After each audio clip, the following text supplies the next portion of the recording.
Welcome to the Connecting with Coincidence radio show with Dr. Bernie Beitman, MD, bringing together the world's synchronicity experts to help you use meaningful coincidences to develop spiritually, psychologically, and practically. For more information, put Connecting with Coincidence into your web browser to find the book, website, Psychology Today blog, YouTube channel, and Facebook page. And now, here is the host of the Connecting with Coincidence radio show, Dr. Bernie Beitman, MD. Thank you very much, Rob, and welcome to Connecting with Coincidence. Yes, I am your host, Dr. Bernie Beitman, MD. I'm a psychiatrist in private practice and on the faculty at the University of Virginia. Carl Jung introduced the Western world to synchronicity, and the rock band The Police popularized the idea in their album Synchronicity. They were followed by numerous books, articles, movies, and videos. Why this growing interest? Weird coincidences are messages to us earthlings about the true nature of reality, messages we can try to decode. They tell us that our minds are interconnected and are part of a greater mind that I call the psychosphere, that each of us has hidden powers and abilities. Look for their helpful advice, their evidence for deep connections with those you love. To learn more, put Connecting with Coincidence into your web browser to read my Psychology Today blog and my book, Connecting with Coincidence. To see how sensitive you are to coincidences, go to my website to take the Weird Coincidence Survey. Connect with Coincidence, Synchronicity, spoken here. Our guest today is John G. Kruth. He is the Executive Director of the Rhine Research Center in Durham, North Carolina, and the founder and education director of the Rhine Education Center. He integrates technology and parapsychological research. He explores psychic healing, the energy behind psychokinesis, measurements of biophotons, which are ultraviolet light that we can't see, from healing energies, from energy healers, and applications of remote viewing for investments and unconscious effects on electronic devices. Besides his research, John's current projects include providing reliable information about scientific parapsychology, the development of a community of psi experiencers through online courses, broadcasts, and parapsychological speakers, and the development of online resources for scientists. Welcome to the show, John. Hey, Bernie. It's great to hear you today. Thanks for being on. And one of the things that you do is put together speakers for the Rhine Education Center. And I was one of those speakers not too long ago, and that's where you and I met. Yeah, I think it was back in March. Is that right? That's right. That's right. It was a pleasure to watch you being a master of ceremonies and doing all the camera work. And I wondered where that combination had come from. And clearly technology, leadership, as well as psi research are part of your portfolio. Well, I worked in the technology field for almost 20 years doing programming and doing software development. And I pretty much watched the internet develop as I was doing that work. Through that process, I learned a lot about how to connect people through different devices, including social media. And I learned a little bit about AV along the way, which made it easier for me to broadcast these events. It was really great to have you here. And we did manage to have a live broadcast of your event when it was happening. And we recorded it. And it's on our website now as well. So people can watch your talk as well. Maybe I'll take a look at it. Yeah. Figure out what you said, right? Yeah, that's right. You understand that one. What's the Rhine Education Center and what is the Rhine Research Center? Well, the Rhine Research Center is the oldest operating parapsychology lab in the country. It started back in the 1930s at Duke University. It was the Duke Parapsychology Lab. Continued there for, about 30 years, and then moved off campus and became a nonprofit organization.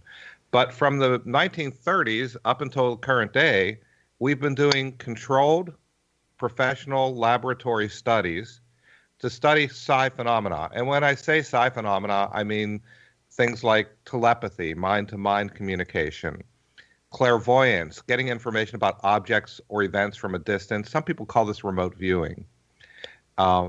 Precognition, information that comes through time, either from the future or sometimes from the past, but we call it all precognition.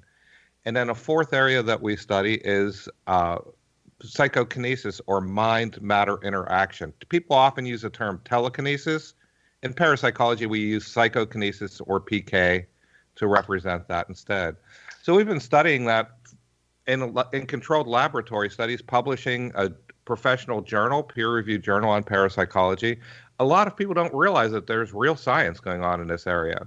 But we've been doing this for over 80 years now. And about 7 years ago, in 2011, one of the researchers who was at the Rhine and I sat down and we said, there's not really any place for people to go to school and learn to be a parapsychologist. You can't go to most universities and learn about this.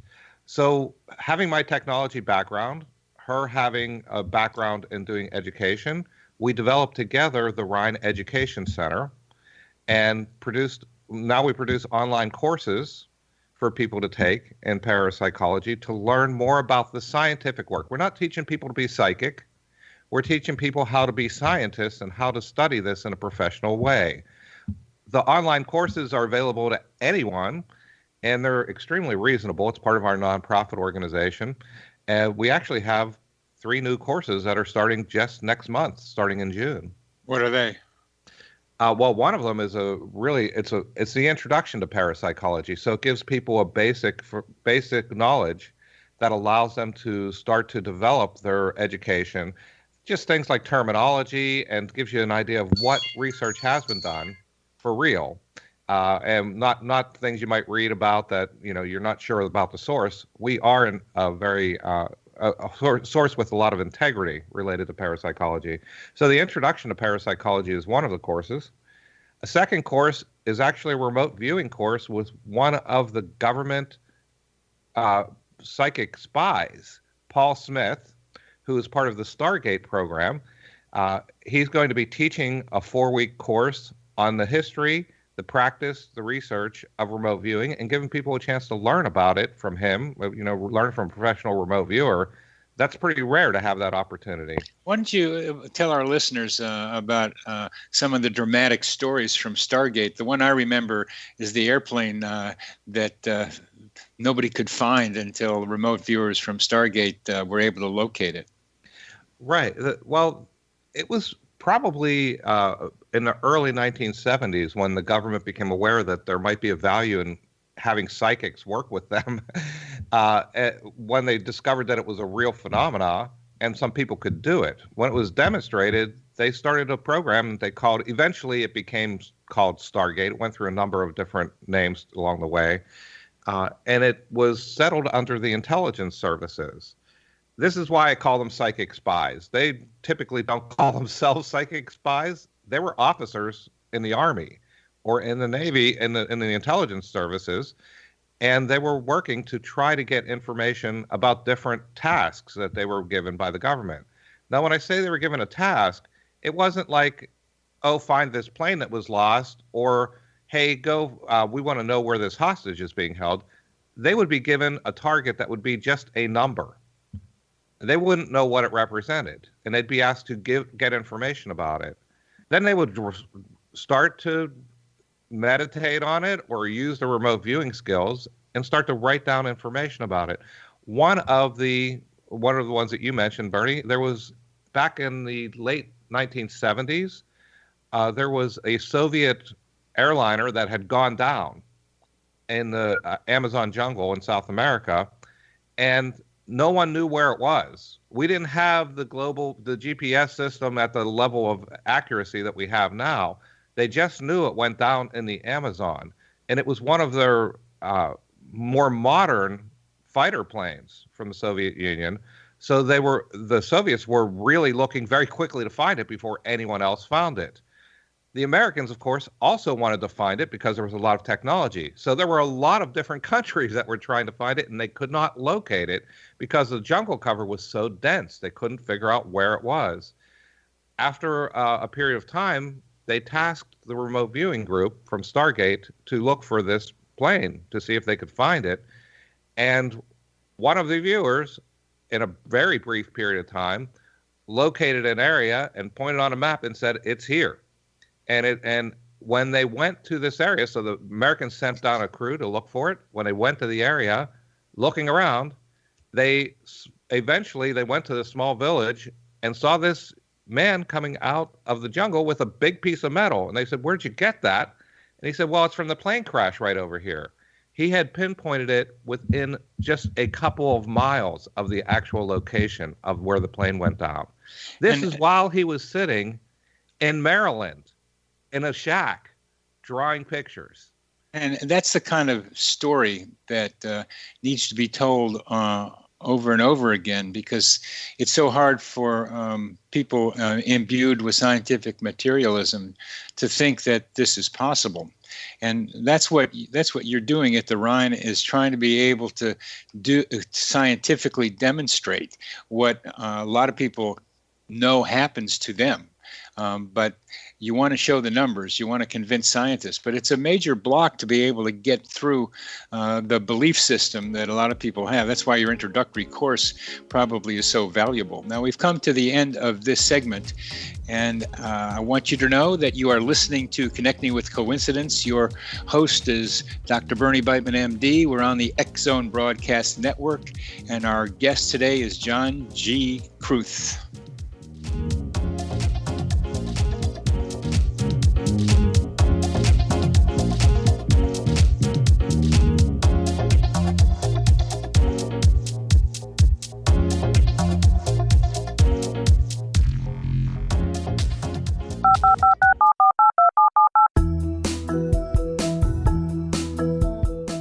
Did you know that when you're on the road with limited data or Wi-Fi, you can still listen to the X Zone Radio Show with Rob McConnell, The Science of Magic with Gwilda Wiyaka, X-1, Dimension X, Space Patrol, and every minute of the X Zone Broadcast Network by calling 213-401-0080, courtesy of Audio Now. No smartphone, app, or internet needed. It saves your data plan, and it's free if you have unlimited minutes. Call 213-401-0080 to listen on any phone, anytime, anywhere. Remember, 213-401-0080 for the best of the paranormal, parapsychology, and sci-fi radio programming anywhere, 24/7, 365.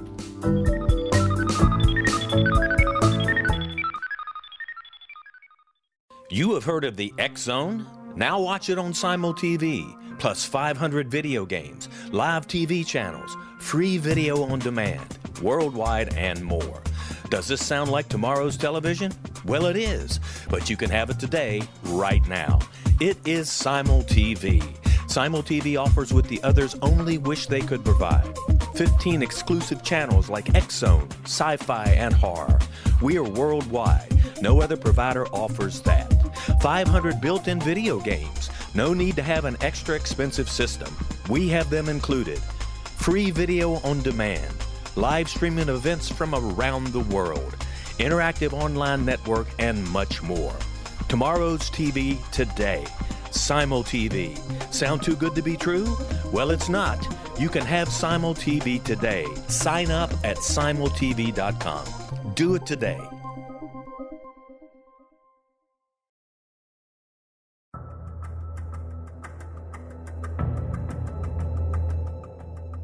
Modern Esoteric, Beyond Our Senses by Brad Olson, consummates the lifeology story about where humanity originates.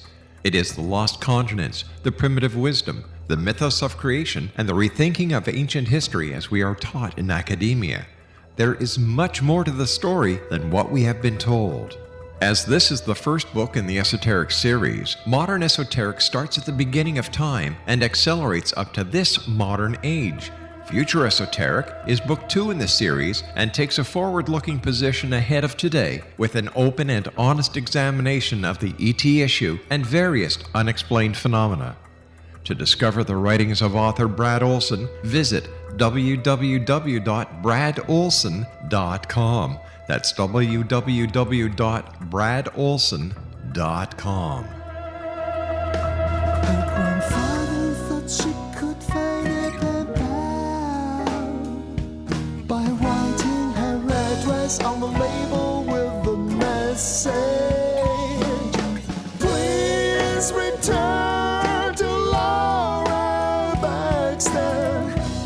lasted on a helium balloon.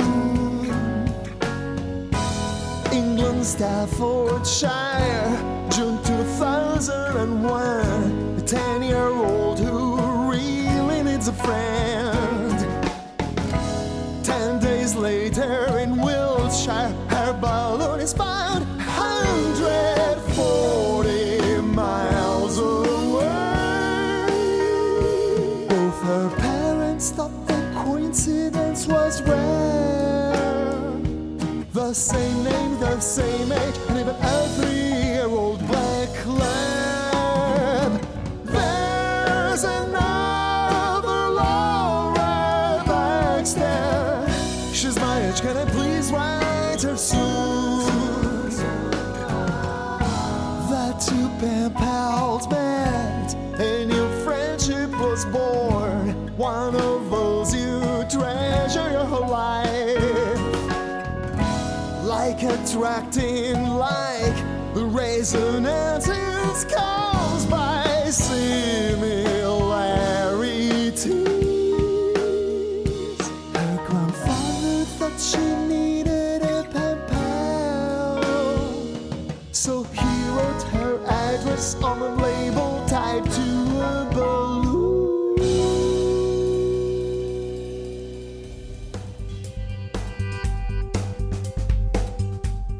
Welcome back to Connecting with Coincidence with your host, Dr. Bernie Beitman, MD, and that is me. Our guest today is John G. Kruth, who is Executive Director of the Rhine Research Center. So why is he on this program? I hope it becomes evident to our listeners, but part of the reason I study coincidences is because coincidences are signals to us, a kind of nicer term, more acceptable word than telepathy and clairvoyance are in our current society for the most part. So coincidences are cover stories for the kinds of events that John and his colleagues are studying at the Rhine Institute. And one of the things that John is studying is psychokinesis, as he mentioned. And one of the things he mentioned to me was they are studying the energy behind psychokinesis. John, what is the energy behind psychokinesis? What do you mean by that? Well, to be honest, Bernie, I don't know, and that's why I'm studying it. I'm trying to find out exactly what might be causing these activities to occur and whether there is any detectable energies that are available. One of the issues when we're studying parapsychology is that many of the phenomena are very rare. And like coincidence, they occur in your daily lives. Yeah. And so it's not so easy to bring them into the laboratory and make them happen. Right. Especially a phenomena like psychokinesis. Psychokinesis is mind-matter interaction. It's when you have an effect on objects that might be around you, or even that's what we call macro psychokinesis, when you can actually see something moving. But there's also micro psychokinesis, where you might affect things that are so small that you can only detect them with statistics, or if you affect electronic devices, quantum processes, things you can't really see. You can only see the eventual effects of them. I have been lucky enough in the last few years to have people come to the Rhine Lab who actually perform psychokinesis on command. And many people believe they can do this, but these people have been able to do it in controlled laboratory situations repeatedly. And so when you have a situation like this, when you have someone who can demonstrate a phenomena repeatedly, you can start to explore it and learn more about it. Yeah, and that's why you're looking for people who are really good at some of these talents, some of these capacities. And so are we at DOPS looking for people who are really good, rather than just taking the general population, which is often a criticism that other people lay on this sort of research, that you should do everybody. And that's not true. You've got to find people who really can do it, as you are. But what I am most interested is the phrase energy behind. You're assuming there's energy. And I've been told time and time again, at least with telepathy and clairvoyance, that there's no energy involved. And I think there is, but it's a kind of energy that we have yet to uncover or yet to respect. What do you think might be going on? Well, when I have someone who can repeat a phenomena, I can do things like determine, is it an energy? If it's an energy, most energies, they have certain characteristics. For example, they degrade over distance. They'll get, if you have a radio signal, if you have any sort of electronic signal, it will degrade as you get further and further away from the source. So we look for that phenomena. We're not finding that with much of the phenomena that we're studying, especially with psychokinesis. But then you should also be able to potentially block it, stop it from being able to get from one place to another. If it's an electronic energy, we should be able to block it with electrical shielding. If it's some other sort of energy, we should be able to find a way to block it. What we are doing, particularly at the Rhine, and where much of this research originated, is within our bioenergy lab. Our bioenergy lab is actually looking at different physical factors around people. Specifically, we're looking at ultraviolet light. And this is something that's called biophotons. There are naturally occurring ultraviolet light that is emitted from all organic matter. And I mean from people, from animals, from plants, even from single cells. They all emit ultraviolet light. Beyond our visual spectrum. Yes, ultraviolet light is beyond our visible range of our visible range.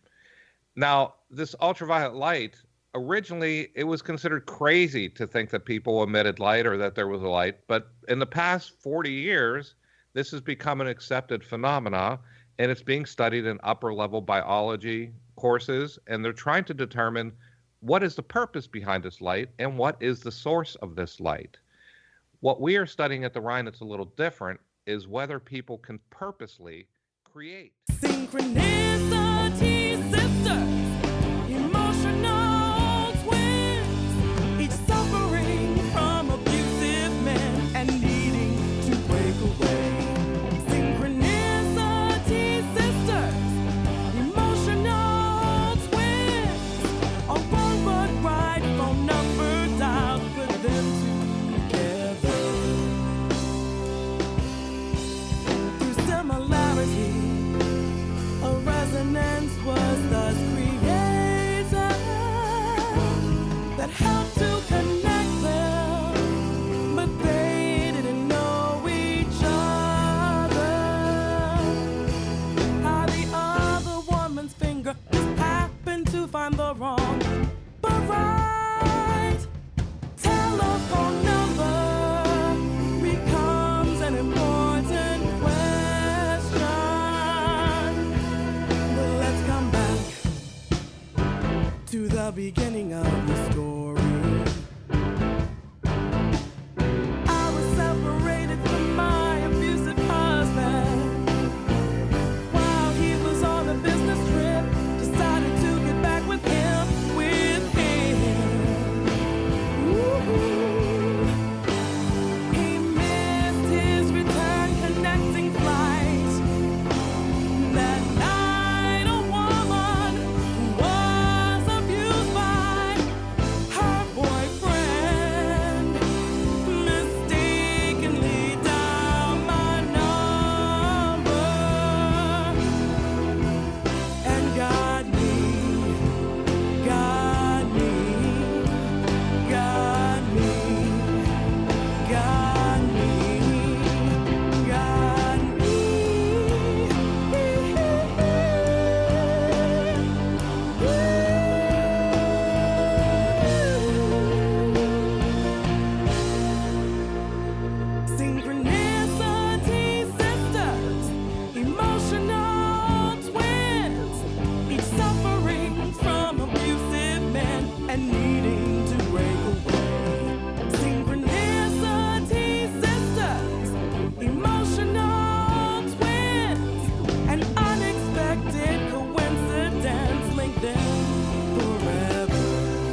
the deeper meaning of the story. Take two electrons spinning the same way.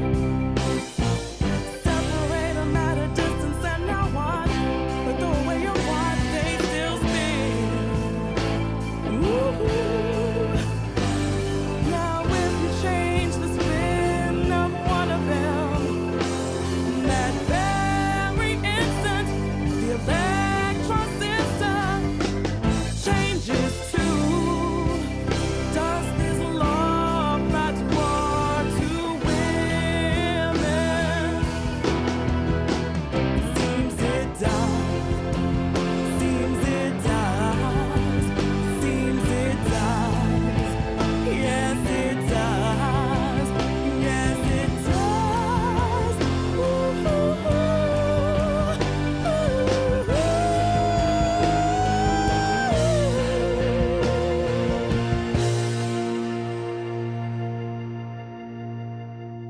Synchronicity sisters, emotional twins. From our broadcast studios in Hamilton, Ontario, Canada, to the world and beyond, you're watching the X-Zone Broadcast Network, www.xzbn.net. AVS Media Den. You have heard of the X-Zone? Now watch it on Simul TV, plus 500 video games, live TV channels, free video on demand, worldwide, and more. Does this sound like tomorrow's television? Well, it is, but you can have it today, right now. It is Simul TV. Simul TV offers what the others only wish they could provide. 15 exclusive channels like X-Zone, Sci-Fi, and Horror.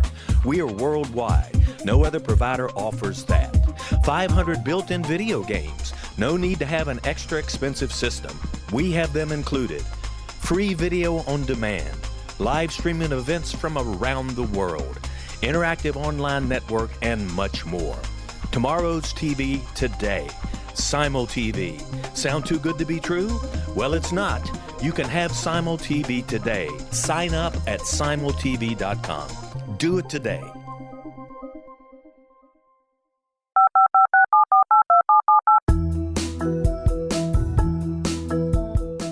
Did you know that when you're on the road with limited data or Wi-Fi, you can still listen to the X-Zone Radio Show with Rob McConnell, The Science of Magic with Gwilda Wiyaka, X-1, Dimension X, Space Patrol, and every minute of the X-Zone Broadcast Network by calling 213-401-0080, courtesy of Audio Now.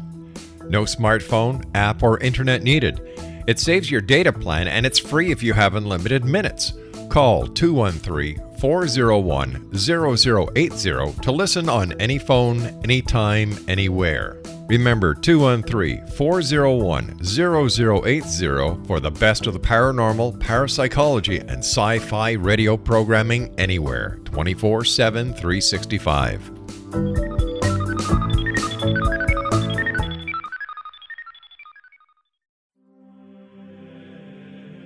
Rob McConnell here, presenting an overview for Nicholas Paul Jennings, author of a fascinating book, Amen. It presents facts revealed by Egyptologists, facts that enable us to understand why Amen is the beginning of creation of God. It provides recommendations for religious leaders of the major religions to unify their beliefs and teach the Word of God. Love one another. Amen informs people how mankind conceived God. It was the Egyptians that developed the concepts of a soul, a hereafter, and Son of God. And finally, after the worship of many gods, they conceived the belief in one universal God, the maker of all there is. For more information, visit www.futureofgodamen.com. That's www.futureofgodamen.com.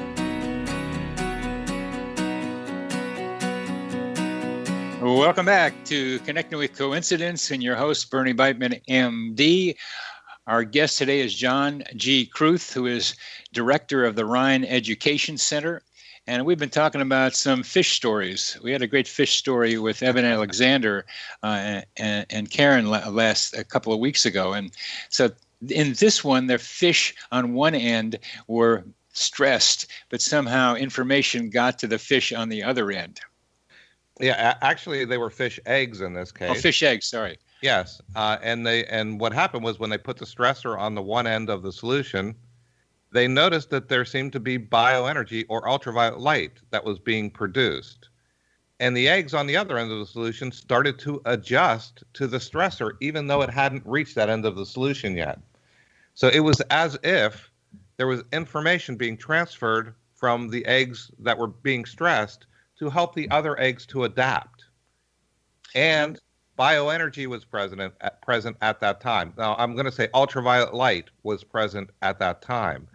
I'm being specific because many people use the term bioenergy and they talk about all kinds of things. I'm talking specifically about biophotons, which are ultraviolet light. Good, because that's something you can measure, so you can be sure about it. I'm very interested in trees, and some things that I read now about trees being able to communicate with each other, much like the egg story you just did. When a tree is under stress, it sends out stress signals to other trees, which respond in various ways to help the tree that's stressed. And I'm wondering if, again, biophotons have something to do with that.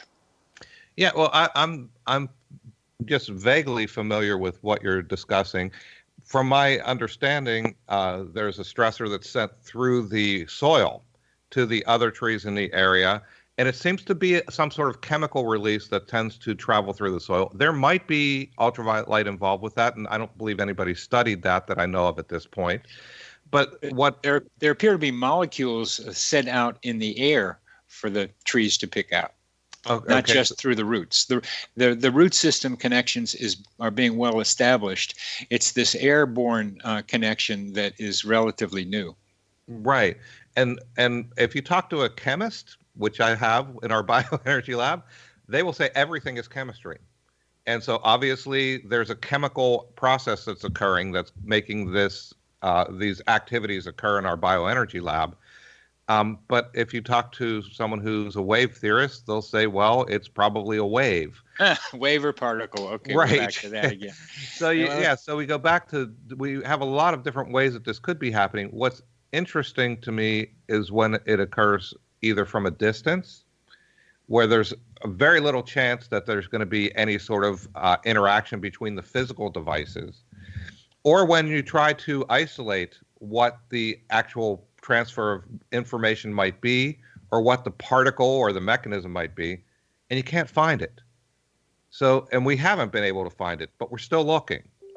Because before you can say this is something that is paranormal or something that is beyond the physical, first we have to explore every possible physical phenomena we can think of and find. And oftentimes, Bernie, we will design a study trying to find this energy behind healing or trying to demonstrate psychokinesis. We'll control the study, take every precaution we can, go into the lab, and it'll occur. And our researchers will look at each other and say, what did we do wrong? We must have done something wrong because this is impossible. It's impossible for this to happen. It's impossible to see psychokinesis. It's impossible for us to find this energy, and yet we are. This is why we continue studying, trying to learn more about these phenomena that just don't seem that they should happen. Well, and we all know there's something there, and that's why I like getting the idea of coincidences out there, is to raise the question in the minds of the general population about what is going on. Here is a phenomenon, and you've been doing it for years. Here's a phenomenon. Can we at least start wondering about it? We know that dark energy and dark matter do 95% of the universe, and we can't see it, and who knows what else is out there. So we may not have instruments yet, and I'm sure you've thought of this, that can pick up some of it, but the biophotons is something that you can pay attention to. Let me ask you about something I'm quite interested in, what I call human GPS. The ability to get to where you need to go without knowing how you got there. This is this is a kind of a form of subconscious clairvoyance plus pathfinding, and I emphasize the plus pathfinding part because how you get there becomes part of the question. The like the downed airplane, somebody could pinpoint it, and then the people who needed to get there could get there by seeing it on a map. But this is finding your way without knowing how you got there. And people do this with jobs, do this with people. They get to be where they need to be without knowing how they got there. What do you think about this phenomenon? Oh, I'm fascinated by it as well. I mean, especially when I'm looking for a parking place, it becomes really important to follow my instincts and figure out where it might be. A lot of times I just have an intention. I want to find a parking place, or, I want to get to a certain location, or I want to achieve a certain task. And then if I forget about it, sometimes it appears before me. And this is something that I actually depend on oftentimes, because I know that I trust that it's going to happen. And Bernie, I think from some of the research that you've done, trust is kind of an important part of this coincidence phenomena, isn't it? Belief. Belief. And then that ends up trusting your belief. And they are interrelated. The trust is a kind of the emotional part somewhat of the cognitive part of belief. So trust is really important. And I hadn't really used the word trust, because you're trusting your belief in the phenomenon. So they go together. Yeah, and I think for me at least, if I trust it enough, it stops being a belief. Well, it's still a belief about the world, and you in the world. It becomes a fact of the world. But we can argue about fact versus belief. But it's something terminology, that right? you hold as a map of your territory. But that we got the same idea. What I'm interested in helping people recognize that they have abilities that they don't know that they have. And that's what's happened in my life, and that's what happens in a lot of people's lives through looking at coincidences. If you ignore them, then that's it. But if you pay attention to, like the time I lost my dog that I'll be talking about in Las Vegas, or the story of my father in choking, simultaneous choking at a distance of 3,000 miles, you begin to realize there's something else going on, and you start looking around if you're curious, and then the curiosity leads to a belief or a recognition of a reality that most people aren't. And so this is where I think coincidences and synchronicity are related. Could you talk about, psi and synchronicities are related. Could you talk a bit about that? Yeah, I think there is a relationship, and I think many times people talk about them almost as if they're exactly the same. I think coincidence, many people can interpret psi phenomena as a coincidental phenomena. Synchronicity is a little different, but let's stick with coincidence for the moment. Sure. I had a experience not too long ago in the lab where I was doing an ESP test with someone, and they were in a sheltered room and trying to get information about a video that was playing. They were speaking stream of consciousness. And I was listening through headphones just to make sure that everything was okay in the room as they were doing it. But they were going on for about 10 minutes or so, and I got distracted because I'd been doing a lot of tests. And I was starting to read some instructions about different devices we had in there. And one of it said, do you turn this red dial, you turn this red button? And I was going on and on about all this different buttons and lights and things. And all of a sudden, through the headphones, I start hearing, I'm seeing the color red. I keep seeing red. It was as if she was talking about exactly what I was seeing at that moment. And I realized something about what I was doing seemed to be influencing what she was perceiving. We could call this a coincidence and say, wow, isn't that strange that happened? But the same thing happened a few months later when this same woman was in the lab and I was doing another test and I was looking at a stopwatch that had broken. And she said, I keep seeing a clock face. I keep seeing a clock over and over again. When it occurs this often and this regularly, this is when we take it, as parapsychologists, take it out of the realm of coincidence and start saying, this is a phenomenon we can study. Is this some sort of telepathic connection between people where my thoughts start to appear in her thought processes as well? And some people are more open to this than others. Oh, yeah.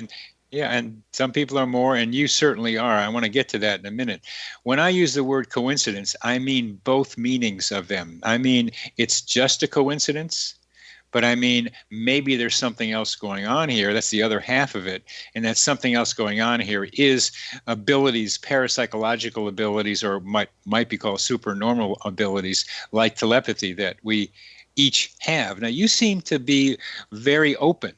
You somehow have gotten to a place where telepathy is a common experience of yours. You live it in your professional life, and you live it in your personal life, I imagine. We have about 20 seconds left, but I want to be able to talk in the next segment about how you what openness means to you. This word openness, this idea of openness, is really important. It's probably literal. It's probably literal. You have to be open, have an open mind to have all this happen.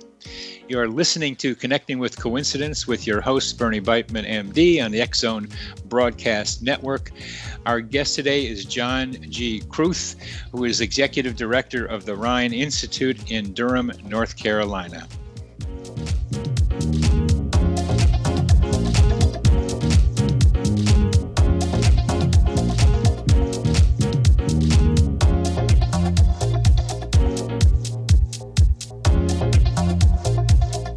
You have heard of the X-Zone? Now watch it on SimulTV, plus 500 video games, live TV channels, free video on demand, worldwide, and more. Does this sound like tomorrow's television? Well, it is, but you can have it today, right now. It is SimulTV. SimulTV offers what the others only wish they could provide. 15 exclusive channels like X-Zone, Sci-Fi, and Horror. We are worldwide. No other provider offers that. 500 built-in video games. No need to have an extra expensive system. We have them included. Free video on demand. Live streaming events from around the world. Interactive online network, and much more. Tomorrow's TV today. SimulTV. Sound too good to be true? Well, it's not. You can have SimulTV today. Sign up at simultv.com. Do it today. The new nonfiction book, Razor of Madness, is similar to cult movies like Clockwork Orange, Dragon's Tattoo, or The Other Side of Hell. Wayne Morin Jr. and Thomas Lee Howe will expose widespread and systematic deficiencies in this thought-provoking tell-all novel. Mind control rages among scholars in law schools. Human rights are ignored while thought reform and mental manipulation are accepted practices used as behavior modification. Dr. Louis Jolyon West comes to mind. Media and public scrutiny shows that United States mental hospitals are in fact destructive murder industries. Razor of Madness expose novel details this epidemic through an in-depth professional and personal investigation. For decades, there has been a revolving door policy that still releases killers and pedophiles back into society. The maestro of mind control continues to haunt America to this very day. Razor of Madness is available in paperback or as a downloadable ebook at Amazon.com. I'm William S. Peckham. If you enjoy a good mystery with a touch of the paranormal, then you'll love my novel, From Out of the Woodwork. It's the story of a young Toronto contractor, Sean Kennedy, who buys derelict homes, guts them, and turns them into multifamily dwellings. Slums just waiting to happen. When Sean buys 29 Livery Lane, the house fights back. Former owners unexpectedly come out of the woodwork as he starts the destruction. The apparitions come to him when he touches old books, reads hidden letters, rummages through old boxes, finds a locket, or reads a discovered manuscript of a murder mystery. From Out of the Woodwork will take you from 1899 to the horror of the World Trade Center, September 11, 2001. Check out From Out of the Woodwork on my website, www.williamspeckham.com.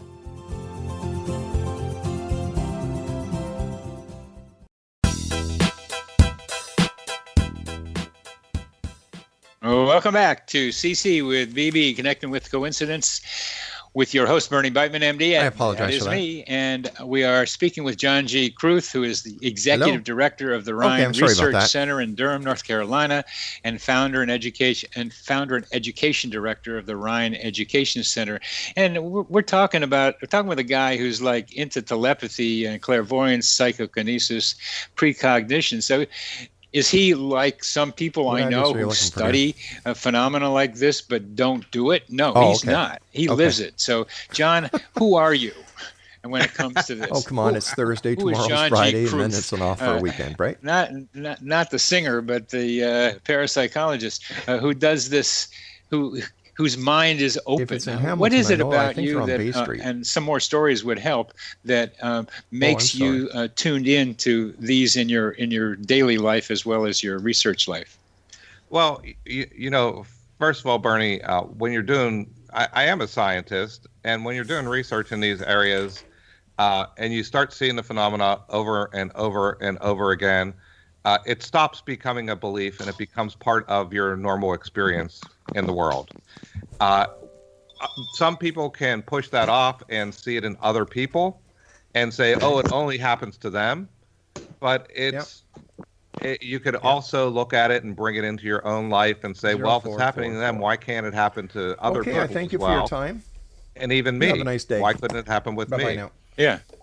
So this is where this is one part of what has demonstrated, and specifically with psychokinesis. I never really had that much of an interest in psychokinesis until I started seeing it happen in a lab repeatedly.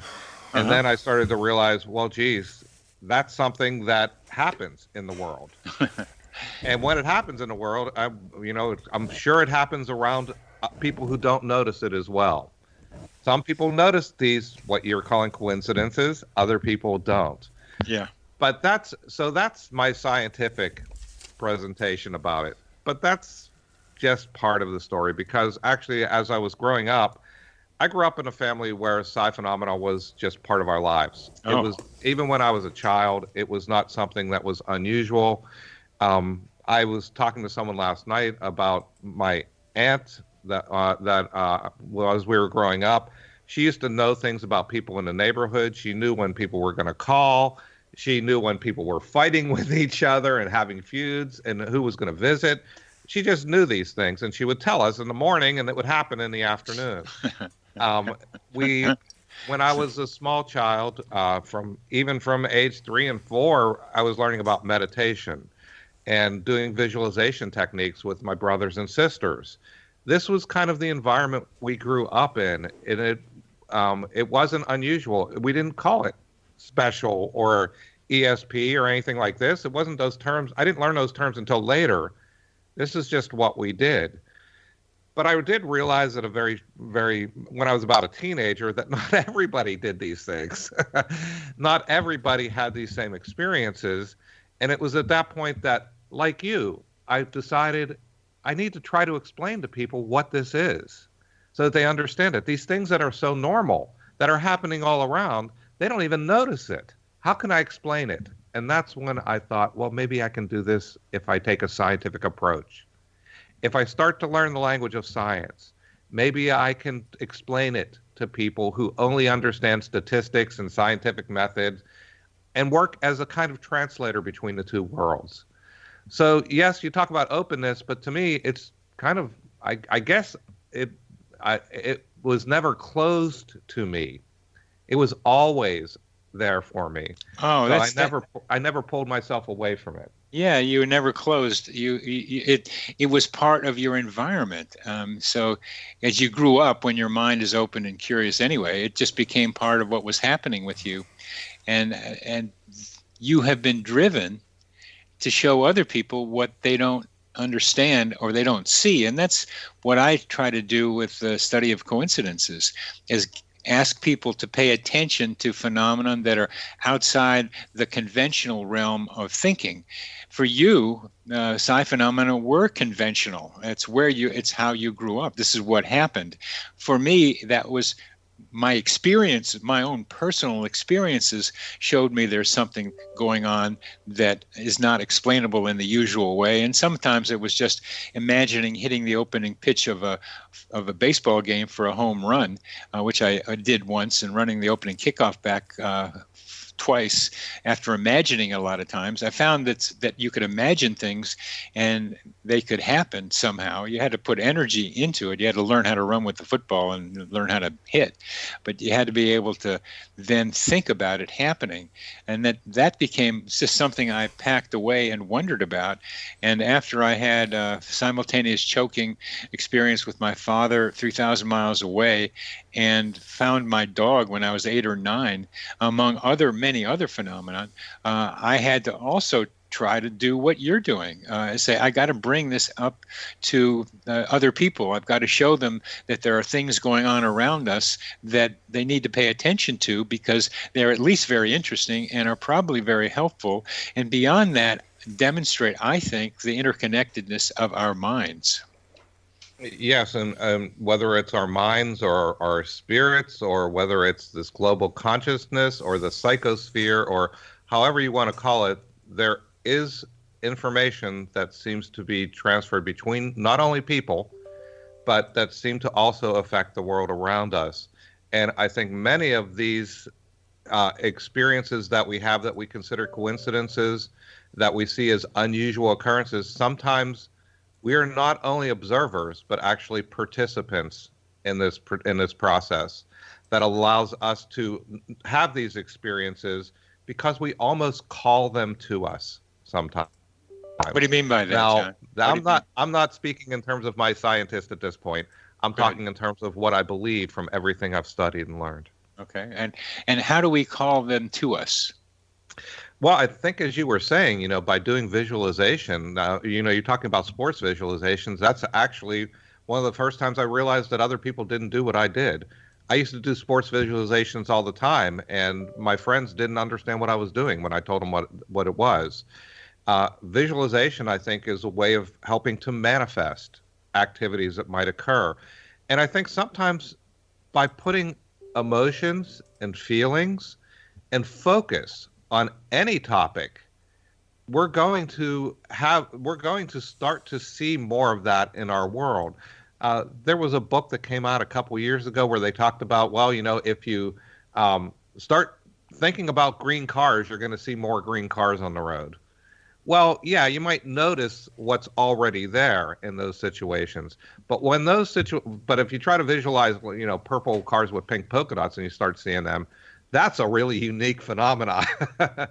But the visualization, the idea of putting energy towards something, the idea of trying to focus on something and trying to bring it towards yourself, trying to make it happen, whether it be graduating from college, trying to get a new job, or finding a parking place. All of these things, I believe, can be brought into existence with your belief system and with, a focus on the activity. Emotion, Intention. Also, you got to go out into the world and do something. One of the criticisms of that long ago book, now it seems, The Secret, was that you didn't have to do anything. You just lie in bed and the money comes. And that was an exaggeration of what the reality is. You have to do it. You have to act. You have to also move in the world with your intention and your emotion focused onto that intention. Oh, I agree completely. Yes, we have to be participants. We can't just be observers in these situations. This is why I'm saying it. Oftentimes these coincidences only occur when we are participants in the activity. Oh, that's what you mean by it. We have about a couple of minutes left, John, and I'm interested now, not so much as you as the scientist studying, to me, very interesting biophotons, ultraviolet light, but just what do you think this group mind we have here that goes by so many names, what do you think that is?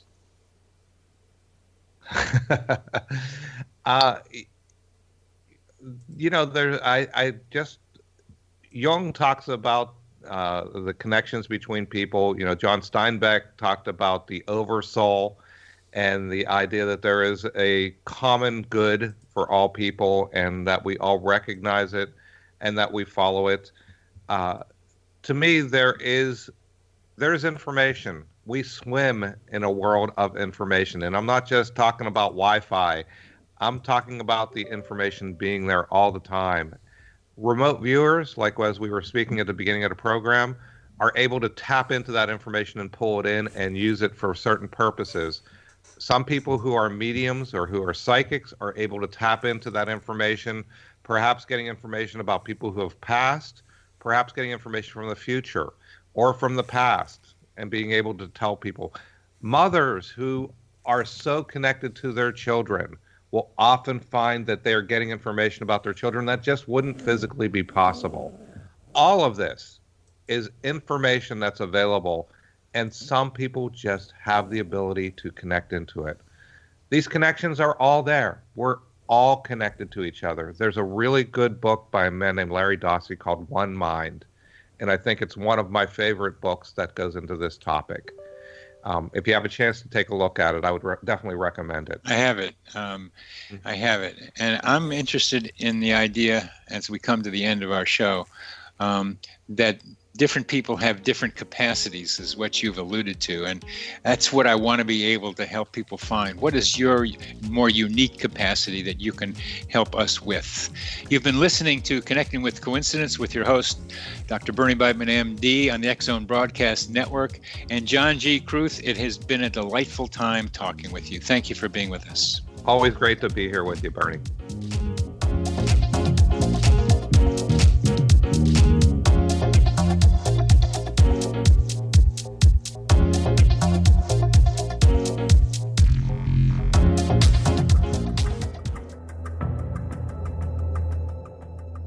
Modern Esoteric, Beyond Our Senses by Brad Olson, consummates the lifeology story about where humanity originates. It is the lost continents, the primitive wisdom, the mythos of creation, and the rethinking of ancient history as we are taught in academia. There is much more to the story than what we have been told. As this is the first book in the Esoteric series, Modern Esoteric starts at the beginning of time and accelerates up to this modern age. Future Esoteric is book 2 in the series and takes a forward-looking position ahead of today with an open and honest examination of the ET issue and various unexplained phenomena. To discover the writings of author Brad Olson, visit www.bradolson.com. That's www.bradolson.com.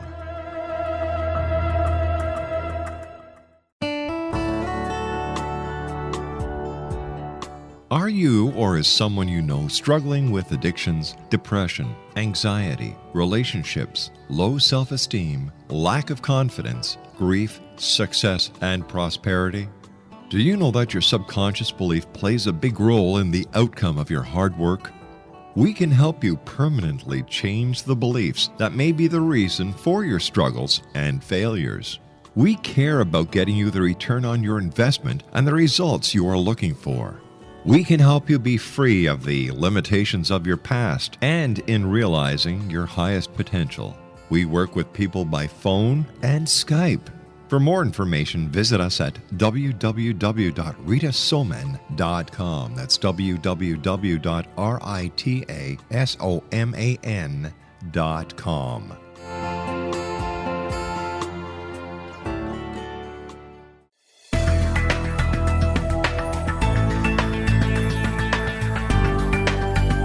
Do you think you have energy problems in your home? Do you feel better when you're away than when you're home? Joey Korn is a global leader in the world of dowsing who specializes in personal energy clearing and space clearing. He can help you create an ideal energy environment in your home no matter where you live in the world. Learn about his remote spiritual house cleaning services and much more at www.dowsers.com. You can get Joey's book, Dowsing, A Path to Enlightenment, as well as other dowsing books and tools, Kabbalah books, and Walter Russell books. Joey's work is really amazing. Go to dowsers.com right now. That's DOWSERS.com or call 1-877-DOWSING. That's 1-877-369-7464.